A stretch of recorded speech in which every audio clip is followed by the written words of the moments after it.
సహోదరి సహోదరులు, దేవుడు నిన్ను నన్ను ఎంత ప్రేమిస్తున్నాడో తెలుసా? ఎంతగా నిన్ను నన్ను ప్రేమిస్తున్నాడో తెలుసా? ప్రతి ఉదయము నిన్ను నన్ను లేపుతున్నాడు. ప్రతి ఉదయము నీకు నాకు ఆరోగ్యాన్ని ఇస్తున్నాడు. ప్రతి ఉదయము దేవుడు నీకు సూర్యోదయాన్ని ఇస్తున్నాడు. ప్రతి దినము దేవుడు నీకు ఆక్సిజన్ ఇస్తున్నాడు. ప్రతి దినము దేవుడు నీ గుండె ఆగిపోకుండా దాన్ని కాపాడుతూ ఉన్నాడు. ప్రతి దినము దేవుడు నిన్ను పోషిస్తున్నాడు. ప్రతి దినము దేవుడు నీతో మాట్లాడాలని ఆశపడుతున్నాడు.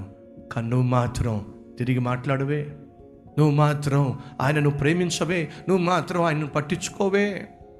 ఆయన ఎంతగా నీతో మాట్లాడినా, ఏ వాక్యాన్ని నీకు చెప్పినా, నీ జీవితాన్ని మార్చుకోమని, నీ బ్రతుకుని దిద్దుకోమని, తాను చేసిన త్యాగాన్ని అర్థం చేసుకోమని, తాను నీ కోసం సిలువలో అర్పించిన ప్రాణ త్యాగము నీ కోసమేనని, నీ జీవితాన్ని బాగు చేసుకోమని, చెడు అలవాట్లను విడిచిపెట్టమని, ఒక మంచి మనిషిగా బ్రతకమని దేవుడు ఎన్నిసార్లు నీకు చెప్పినా